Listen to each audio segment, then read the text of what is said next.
All right, let's dive right into this explainer.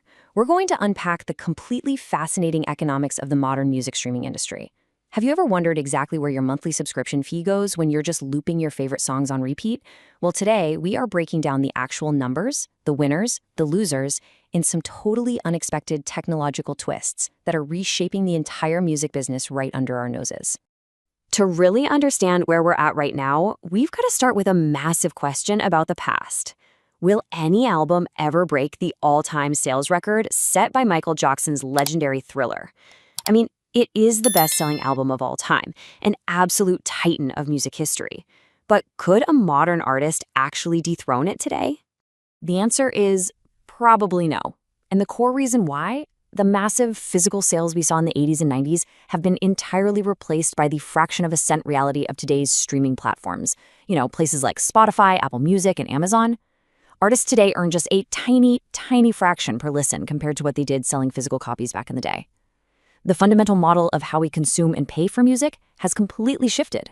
Let's get into Section 1, the boom, following the streaming money. So let's see how this streaming boom is actually generating unprecedented, multi-billion-dollar revenue today. Because even though the per-stream payout is tiny, global volume has pushed the overall industry to an absolute all-time high. Just look at multi-platinum country artist Russell Dickerson. He pulls in billions of streams. And for him, these platforms are a massively powerful tool. As he says, streaming has completely changed the game, helping him actively craft a huge global audience. When you're pulling in crowds at venues as massive as Rodeo Houston, with fans screaming every single word, it's pretty clear that streaming is the modern engine for superstar status.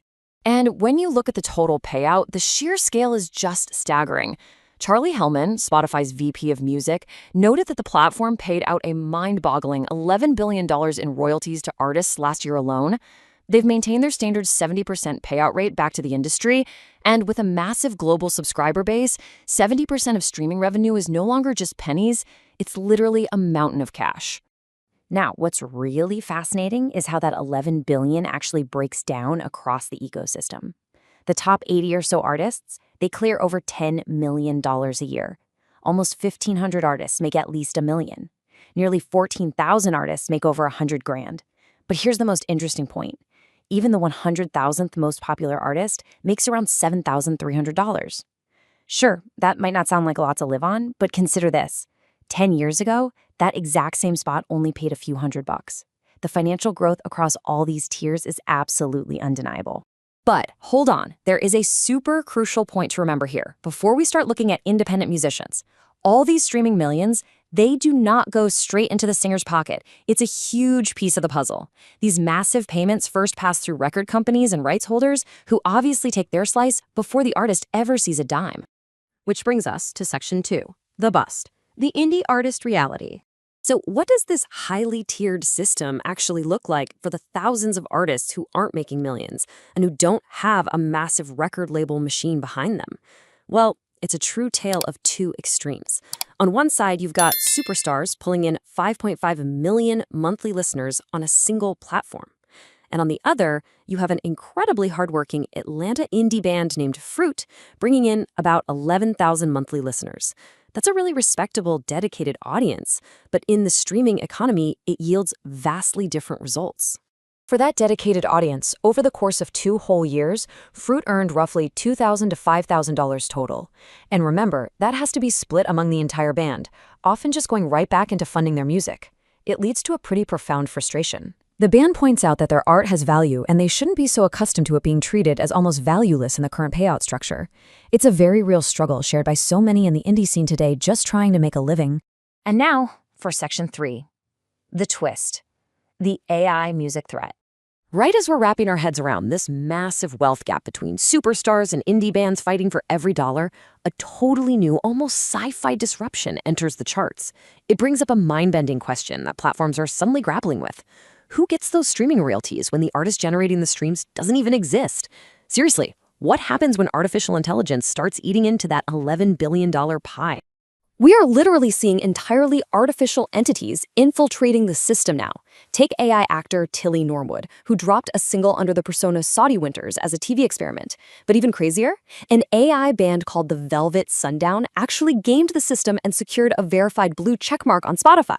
Think about that for a second. Non-existent computer-generated bands are competing for the exact same royalty pools as hardworking human artists like Fruit. In response to this whole AI wave, platforms are being forced to pivot, and fast. Spotify is actively revamping their verified artist system by introducing new, stringent checks to ensure an artist's backstory is totally authentic. They have to make sure the artist earning those streams are actually flesh and blood people who they claim to be. The fight for artist authenticity is officially on. Which leads us to our final part, Section 4, the takeaway, nostalgia versus discovery. When we look back at what artists call the 90s money era and compare it to today's incredibly complex streaming landscape, complete with AI bands and algorithmic playlists, it kind of forces us to reflect on our own listening habits. It's so easy to relate to those CBS anchors who recently reminisced on air about the magic of the physical era. They talked about locking themselves away with a Janet Jackson cassette tape, deeply engaging with the liner notes, or buying classic Now That's What I Call Music CDs. There was this highly intentional, tactile connection to the music that we just don't get by tapping a glass screen. So, as the streaming era continues to mature and artificial intelligence completely muddies the digital waters, I want to leave you with this to ask yourself. Do you still actively seek out and discover new artists, supporting the indie bands of the world? Or are you just letting the algorithm endlessly play your favorites? Because at the end of the day, the economics of music are entirely driven by where you choose to put your attention. Think about that the next time you press play. As always, subscribe to our channel, like the video, and comment below. There are also some links in our description that you may find useful. See you in the next episode. Bye-bye.